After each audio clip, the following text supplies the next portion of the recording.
एक नगर में एक सेठ रहता था। वो बहुत ही धार्मिक था। वो हमेशा पूजा पाठ में व्यस्त रहता था। उसके लिए पूजा पाठ ही सब कुछ था। उसके अनुसार किसी नास्तिक को कभी कुछ प्राप्त नहीं हो सकता, ये उसका मानना था। उसके लिए तरक्की सिर्फ उसे मिलती है जो भगवान को खुश करता है, इसलिए वो काफ़ी पूजा पाठ करता था।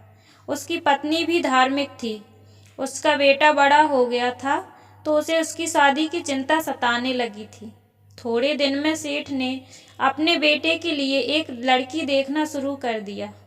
कुछ लड़कियों को देखने के बाद सेठ को और उसकी पत्नी को अपने बेटे के लिए एक लड़की पसंद आ गई।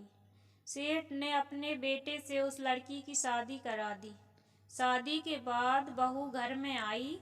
वो सभी को बहुत सम्मान देती थी और पूरे घर का बहुत अच्छे से ख्याल रखती थी।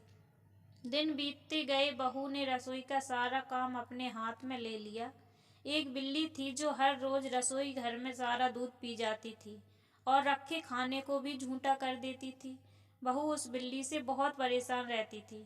उसने काफ़ी दिनों तक बिल्ली की इस हरकत को बर्दाश्त किया, लेकिन एक दिन वह परेशान हो गई और रोज रोज बिल्ली की इस आदत से उसे चिढ़ने लगी।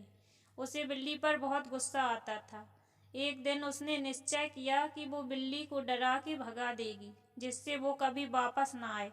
रोजाना की तरह बिल्ली रसोई में दूध पीने और मलाई खाने आई।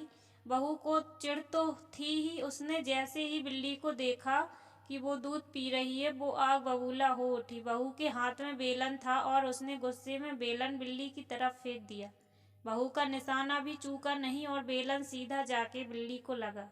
बिल्ली बड़ी जोर से एक बार चिल्लाई और फिर एकदम चुप हो गई। बिल्ली की आवाज़ सुनकर सास बाहर आई और बिल्ली को जमीन पर पड़ा देखकर वो डर गई और बहू से सवाल करने लगी। बहू ने सास को सारी घटना बताई। बहू के हाथों से चले बेलन से सभी को लगा कि बिल्ली मर गई, क्योंकि वो जमीन पर ही पड़ी रही, वहां से हिलडुल नहीं रही थी। तो सभी लोगों को लगा कि बिल्ली मर गई। सभी कहने लगे कि बहू के हाथों बिल्ली की मौत हो गई। बहू के सर बिल्ली की हत्या का दोष लग गया। बहू को बहुत पछतावा हुआ, लेकिन अब पछताने से क्या होने वाला था। सेठ ने फौरन ही एक पंडित को बुलाकर उन्हें सारी बात बताई। पंडित ने अपना फायदा देखा। पंडित ने कहा कि ठीक है, मैं बहू के सर से बिल्ली की हत्या का दोष हटा दूंगा, उसके लिए पूजा करनी पड़ेगी। सेठ तो पहले से ही धार्मिक था और बहू के सर से दोष हटाने के लिए उसने सभी पूजा पाठ करने की अनुमति दे दी। पंडित ने घर में पूजा की। थोड़ी देर बाद पंडित ने कहा, अब बिल्ली को तौलिए और उसका वजन कीजिए। सब सुनकर हैरान हो गए। सबने पंडित से पूछा कि इसकी क्या जरूरत। तब पंडित ने सभी को बताया कि जितने वजन की बिल्ली थी, आपको उतने वजन की सोने की बिल्ली दान करनी होगी। सब ये सुनकर चौंक गए। बिल्ली का वजन देखने में काफ़ी था। सभी परेशान होने लगे कि अब वजन सोने की बिल्ली दान करनी पड़ेगी, तब बहू के सर से दोष हटेगा। बहू भी ये सुनकर सदमे में आ गई और चुपचाप वहाँ से हटकर दूसरी ओर जाने लगी। बहू जब दूसरी ओर गई तो उसकी नज़र वहाँ पड़ी जहाँ पर बिल्ली मरी पड़ी थी। उस समय वहाँ बिल्ली नहीं थी, क्योंकि बहू के बेलन से बिल्ली मरी नहीं थी, केवल बेहोश हुई थी।